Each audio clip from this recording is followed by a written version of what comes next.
I pledge allegiance to the flag of the United States of America and to the republic for which it stands, one nation, under God, indivisible, with liberty and justice for all.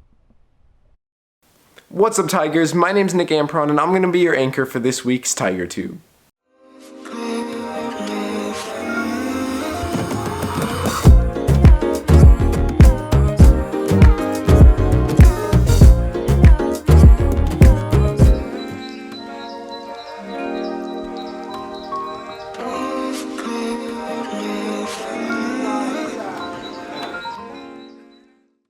So as you Tigers might know, there's a lot going on around the world right now. So let's check in with Cameron Schaefer with this week's Tiger News. We have all been hearing the good news about vaccines coming soon, but did you know the backstory on how we got here so fast? Well, we all know that it started with the virus spreading in Wuhan, China. At that time, Chinese scientists recognized the danger and World Health experts immediately got to work, hoping that they could come up with a vaccine in 18 months and that it would be 60 to 70% effective. Fast forward to today, and we are hearing that the vaccines may be ready after only 9 months, and it is 94% effective. And more importantly, 100% effective in preventing serious disease. This is amazing news! Moderna has reported these numbers. In their trial of 30,000 people with 15,000 people actually getting the vaccine, only 11 patients got COVID. The great news is that of those 11 people, they suffered mostly fever and fatigue for about a day. And that was it. No severe symptoms. The key point about this new vaccine is that it uses messenger RNA, which does not pose an infection risk on its own. So according to the scientists, there should be no worry about taking these vaccines. The Pfizer vaccine uses the same technology and is in effect a replication of what Moderna has produced. Essentially, a vaccine tricks the body into thinking it has a virus, then gives the immune system a chance to learn. So when you're really infected, your body has the smarts to overcome and stay healthy. Fortunately, this was all possible because the genetic sequence of the virus was published 10 days before China acknowledged the severity of the virus and shut down the city of Wuhan on January 20th. The sequence was not published in an official document, but rather independently by Yongzhen Zhang, a professor at Shanghai Public Health Clinical Center and School of Public Health. Dr. Zhang received the virus on January 3rd, sequenced the virus in about 40 hours, recognized its severity, and made the decision to share, without permission from the government, with a colleague from Australia, Eddie Holmes. With Dr. Zhang's permission, Holmes published the sequence to an open source website, virological.org, and the world started to work on a vaccine. The race of our time was on.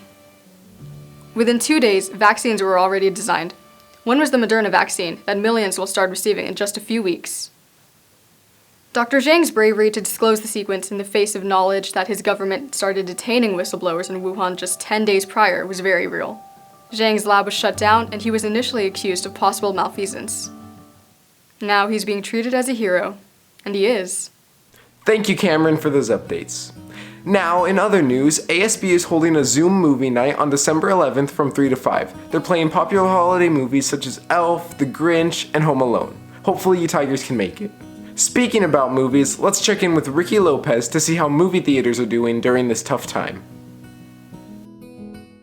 Breaking news, Warner Brothers has just announced that its entire 2021 film slate will be moved onto HBO Max for streaming. Could this mean the end for movie theaters across the nation?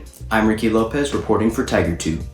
The studio announced on December 3rd that its entire 2021 film slate will be released on HBO Max in addition to having a limited theatrical release. Now in regards to movie theaters, it's difficult to say how extremely consequential this will be for them. Most of the blockbusters set for a 2020 release were either delayed in order to have its full theatrical release later in the year or in 2021. But this announcement could very well change how the movie theater industry functions in the future. With cases on the rise and fewer people going outside, several movie theaters across the nation have either temporarily closed again or have boarded up their doors for good. Several social media platforms such as Instagram and Twitter have already proclaimed it as the end for theaters. Now obviously that is a bit of a stretch. For instance, look at drive-in movie theaters. Before the pandemic hit, they were on the brink of extinction, and now they're in high demand all across the nation, even opening up in Walmart parking lots. By the time this pandemic comes to an end, people will surely want to go back into a movie theater auditorium and witness a big movie on the big screen, as they all should be. Overall, even though it doesn't look too good right now for movie theaters in the upcoming year, there still may be hope for a comeback for them. However, movie theaters across the nation had better prepare for the dark days ahead. This is Ricky Lopez signing off for Tiger Tube. Thanks, Ricky, for sharing that. Now, with some brighter news, hopefully here to spread some holiday cheer, here's Jaden Reyna with The Bright Side.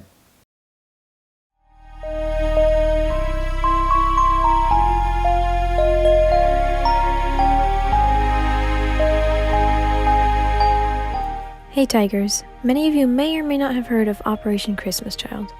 Founded in the summer of 1993, it was intended to give gifts to children in war-ravaged countries. Today, more than 178 million kids have received a Christmas Child shoebox in over 100 countries. Filled with toys, school supplies, and hygiene items, these boxes bring joy and excitement to those who receive one. Last year, more than 10.5 million shoeboxes were collected, and although National Collection Week has passed, boxes are accepted year-round. You can build a pre-made shoebox or fill an old one you have at home, put together a box online, or take advantage of the multiple volunteering opportunities. One way to help is by working at the processing centers where they sort and ship off the boxes. If you want to learn more about packing a shoebox or volunteering, visit SamaritansPurse.org. This is Jaden Reyna looking on the bright side.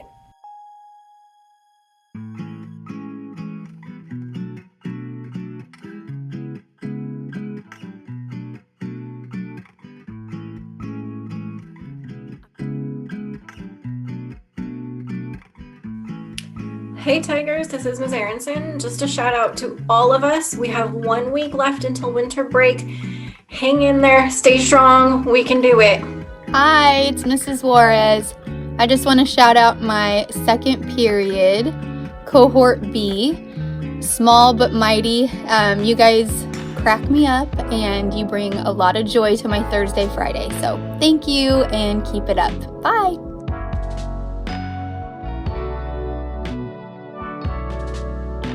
Alright, so that's all for this week's episode, Tigers. I hope you all stay safe and have fun during this holiday season. Maybe grab some hot cocoa, sit by the fire, and watch some Christmas movies with some friends and family. This is Nick Amperon, signing off.